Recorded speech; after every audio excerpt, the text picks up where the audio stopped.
জীবনে ক্ষমা চাওয়া তাও কিছুটা সহজ, ক্ষমা করতে পারা অত্যন্ত কঠিন। ক্ষমা দুই অক্ষরের এই শব্দ হতে পারে, কিন্তু অত্যন্ত বড় এই শব্দ, অত্যন্ত গুরুত্বপূর্ণ এই শব্দ। কখনো কখনো অন্য কাউকে ক্ষমা করে দেওয়া তাও কিছুটা সহজ কাজ, কিন্তু নিজেকে ক্ষমা করতে পারা অত্যন্ত কঠিন হয়ে দাঁড়ায়।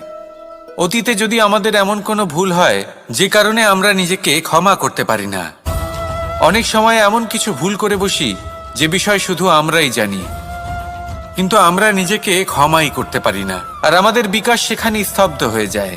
কারণ যদি আপনি ক্ষমা করতে না শেখেন, নিজেকে ক্ষমা যদি না করতে পারেন, তাহলে তা আপনার জীবনের সবথেকে বড় বাধা হয়ে দাঁড়াবে। সেই জন্য জীবনে অবশ্যই শিখুন যে কিভাবে নিজেকে ক্ষমা করতে হয়, আর শিখুন যে আগের করা ভুল আবার কি করে না করা যেতে পারে। অর্জন করা আসলে কি? বেশিরভাগ মানুষ বলেন অর্জন করা অর্থাৎ ধন সম্পত্তি অর্জন করা। আর কি অর্জন করা যায়? আর কি লাভ করা যায়? আসল প্রশ্ন হলো এটাই যে কি এমন আছে যা বাস্তব রূপে অর্জন করার যোগ্য। তা হলো ব্যবহার, জ্ঞান এবং সন্তোষ। কেন? কারণ আপনি যখন এই সংসার ছেড়ে চলে যাবেন, তখন আপনার ধন সম্পত্তি আপনাকে বিদায় জানাতে আসবে না। আপনাকে বিদায় জানাতে আসবে আপনার আপনজন, যাদের সাথে আপনার সুসম্পর্ক ছিল। সমগ্র সংসারে সহস্র মানুষ ধন অর্জন করে থাকেন। শ্রেষ্ঠ মানুষ হলেন তিনি যিনি ব্যবহার, জ্ঞান এবং সন্তোষ অর্জন করে থাকেন, একে সকলের মধ্যে বিতরণ করেন। তাই এটাই করুন, আর আমার সাথে ভালোবেসে বলুন, রাধা রাধা। মানুষ তার জীবনে শিক্ষা এবং প্রেম এই দুই লাভ করে তার মাতা, পিতা এবং গুরুর কাছ থেকে। কিন্তু মানুষ সবথেকে বেশি ভালোবাসে নিজের মাতাকে, কারণ মাতা খুব নির্মল চিত্তে ভালোবাসে, শান্ত মনে আমাদের অন্তরে শক্তির সঞ্চার করে থাকেন, আমাদের উৎসাহ দেন, বলশালী করে তোলেন।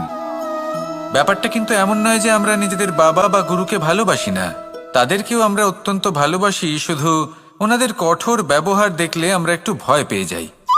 এবার ওনাদের এই কঠোর ব্যবহার আমাদের ভালো না লাগলেও অত্যন্ত আবশ্যক, কারণ মাতার থেকে আমরা যে শক্তি লাভ করি তা যেন নিয়ন্ত্রণ হারিয়ে বিধ্বংসী না হয়ে ওঠে, আমরা যেন কোনো কুপথে না চলে যাই, আমরা কখনো যেন দোষ না করে ফেলি। শুধু সেই জন্য পিতা এবং গুরু একটু কঠোর হয়ে ওঠেন। সময়, কথায় বলে সময়ের পূর্বে কিছুই হয় না। প্রতিটা ঘটনার একটা সময় থাকে। সময়ের আগে না সূর্যোদয় হয় আর না সূর্যাস্ত হয়। সময়ের পূর্বে গাছে না ফুল ফোটে না ফল ধরে। কিন্তু একটা কথা ভেবে দেখুন, যদি বর্ষা আসার আগে কৃষক ভূমিকে না প্রস্তুত করে, বীজ রোপণ না করে, তাহলে কি ফসল ফলবে?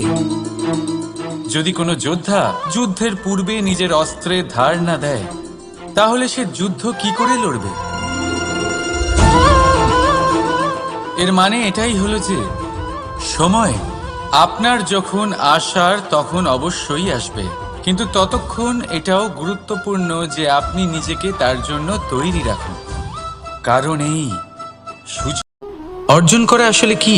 বেশিরভাগ মানুষ বলেন অর্জন করা অর্থাৎ ধন সম্পত্তি অর্জন করা। আর কি অর্জন করা যায়? আর কি লাভ করা যায়? আসল প্রশ্ন হলো এটাই যে কি এমন আছে যা বাস্তব রূপে অর্জন করার যোগ্য।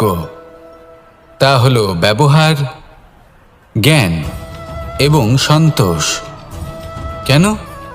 কারণ আপনি যখন এই সংসার ছেড়ে চলে যাবেন, তখন আপনার ধন সম্পত্তি আপনাকে বিদায় জানাতে আসবে না।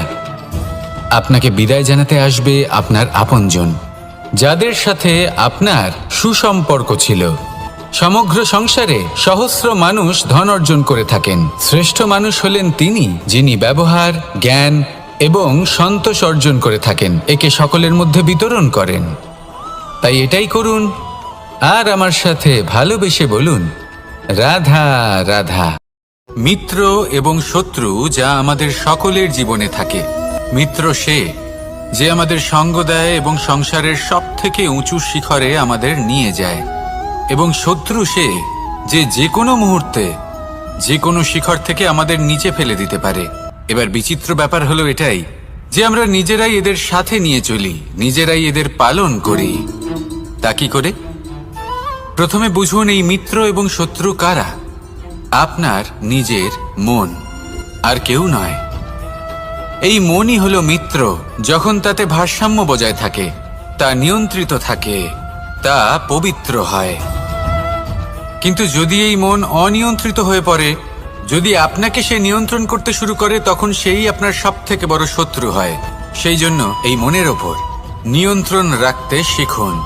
তাহলে আপনি এমন এক বন্ধুকে পাবেন যে আপনাকে এই সংসারের শিখরে পৌঁছে দেবে। কখনো কখনো নতুন দরজা উন্মুক্ত হয়, কিন্তু পুরনো যে বন্ধ দরজা আছে তার সামনেই আমরা দুঃখী হয়ে বসে থাকি, আর এমন ভাবে বসে থাকি যে নতুন দরজার দিকে আমাদের চোখই যায় না। কখনো কখনো ঈশ্বর জেনে শুনেই আমাদের জন্য নতুন দরজা, নতুন পথ উন্মুক্ত করেন না, কারণ তিনি চান যে আমরা যেন পরিশ্রম করি, কর্ম করি, নিজেকে আরো বেশি শ্রেষ্ঠ করে তুলি, সক্ষম হই, আর নিজের পথ আমরা নিজেই খুঁজে নিই। কখনো কখনো এমনও হয় যে ঈশ্বর চান যে আমরা যেন সেই পথে চলতে শুরু করে দিই। ভবিষ্যতে গিয়ে ঈশ্বর আমাদের সবকিছুই প্রদান করেন। মনে রাখবেন, যে ব্যক্তি নিজের বাড়িতে এসে নিজের দুঃখ নিয়ে বিলাপ করতে থাকেন, সুখ তার দরজায় পৌঁছে গিয়েও বন্ধ দরজা দেখে ফিরে চলে যায়।